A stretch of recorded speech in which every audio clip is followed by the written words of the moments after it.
University's Center for Psychiatric Rehabilitation's goal is to connect our viewers with supportive resources in the community and to help individuals enhance their career development and overall well-being. Everyone can be successful with the right support. In the last ditch, I think of you. I think of you. In the last ditch, I will be true.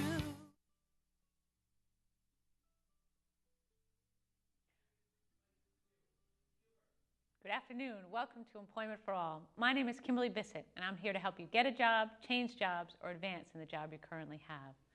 The role of our show is to increase the level of knowledge you have to get the right job match for you. And today's show is no exception. We'd like to welcome Robert Amelio. He's the Vice President of Diversity at Dana-Farber. Welcome, Robert. Thank you very much, Kim. It's good to be here. Well, we're thrilled to have you. Thank you. So let's start off. Let's learn a little bit about you. Tell us about yourself. Sure, I'd be glad to. Kim, as you mentioned, I'm at Dana-Farber Cancer Institute here in Boston, and I'm the Vice President of Diversity there. I've been there for 3 years. And it's a wonderful job at a wonderful place to work. I also live in Jamaica Plain, where I've been for over 30 years. I live there with my husband, Tim, and my dog, Phoebe. Oh, very good. It's important to mention your dog. Yes, if you don't. I have 2 cats, and when I don't mention their names, you know, Janie and Othello, they... You can't go home again. No, exactly. That's very important. They're part of the diversity. Yes, yes, They enrich that's our right. lives. So let's talk a little bit about what is emotional intelligence and diversity. Emotional intelligence and diversity, we also call it EID for short, just easier to say that. That's the hip term. The hip term. It's not a new concept. It's been around since the 1950s and 60s, but just in the last 10 years or so, it's really become important in the workplace. Emotional intelligence, first of all, is our ability to understand how my own emotions impact my behavior, and also how your emotions impact your behavior. And then given that we all work in a diverse world now, how do we handle these emotions? How do we manage them in a diverse setting at work?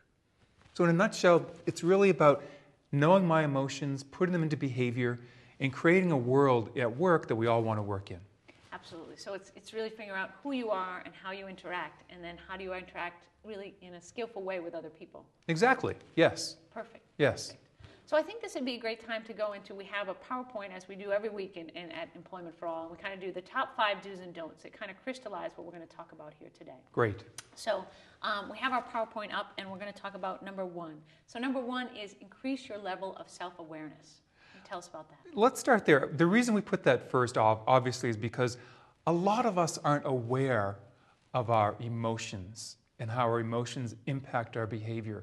When I do seminars at work, I often say to people, okay, how many of you had a feeling today? And then they raise their hand and say, what feeling was it? Right. People go, I don't know. And so the first thing we have to do is understand that we all are creatures that have feelings. We don't leave them at the doorstep when we come into work. Right.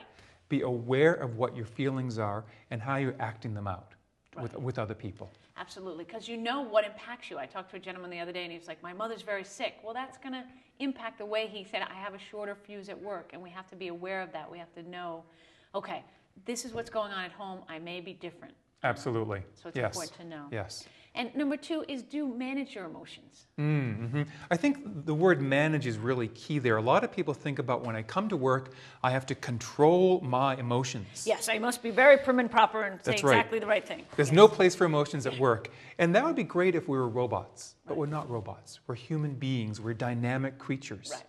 And so the job is not to control them, which implies don't have them, but understand what they are and then manage your emotion. I'm getting angry now. Okay, what's the best way to express my anger to my boss, to my colleague? How do I manage it? Right. Like someone might say, I don't like frequent interruptions. And I don't like when someone just comes in and sits down when I'm trying to get things done. Well, how do you express that in the way that is acceptable in the workplace? You can't yell and scream, but you can communicate that you need to get certain work done in a certain way. So it's helping people, you know, and other people don't mind interruptions. I know people that are like, oh, I expect those, and then I stay later, but some of us can't. And how do we handle that? So it's really learning those different ways. I myself like to come in and work really early before everyone else so I can get those critical things done that that people email you like, did you receive that? Did you respond to that? And if the day takes you away, you can't get to those. And I don't love that feeling. So it's finding out how you can work with other people in the context that makes sense. Absolutely, yes. So that would be critical. And number 3 is do learn about people's values and their backgrounds. That is so important. When you think of how much time we all spend in the workplace, on whatever job we have, we're sitting next to people, we're working next to people, we're at a lab bench next to people, and oftentimes we don't know what they value. We kind of make assumptions. Yes. It's wonderful to have conversations with people about what are the values you bring into your workplace. Are they respect? Are they discovery? Are they impact? Are they being treated well with each other?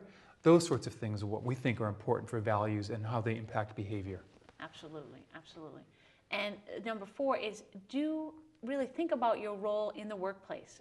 How do you play a role in a productive workplace? You know, are you the person that brings everyone down? Are you the person that really mobilizes people together? Especially people in leadership positions, management and above. I'm a manager. If I come in the morning and the first thing I do is slam my door, I don't say hi to anyone I'm working with, right, exactly. That sends a message. Yes. Either, uh-oh, Robert's really angry Walk today, on or toes. something's wrong, I can't talk to him. Right. And so you have to understand and be aware of the presence you're creating at whatever level you are in the organization. Right, absolutely. Which brings us to number 5. Do talk about diversity in the workplace, because you have to talk about this. You have to figure out where people are at, because you can't assume anything. Absolutely. One of the things I think is saddest about diversity in the workplace right now is because of people have become so afraid to talk about differences. Many people are worried about, oh, what if I'm not politically correct? Yes. What if I step on someone's toes? So rather than talk about differences and similarities, they say nothing at all. Right. And I think what we have to do is get beyond that and say, gee, I'm not sure if this is the right thing to ask you. Let me try. Exactly, exactly. So it's opening those doors or asking those open-ended questions, because if you don't know anything about the person, ask that question, maybe a broad question. Who's important to you in your life? It could be your dog, could be your cat, it could be your partner, it could be your wife, it could be your husband. It could be your uncle who's really helped raise you from birth. You know, you just don't know. And asking those questions to open up that dialogue to see, well, who's important to you? That's a great way to kind of open up that dialogue to see, well what do people value? Absolutely. Another type of diversity to talk about is one you mentioned. Kim, I notice you like to come in early in the morning and not to be disturbed. If I come in early, should I talk with you? Should I just go to my own desk? That's diversity too. Yes. Diversity in terms of how we could do our work and how we'd like to get our work done.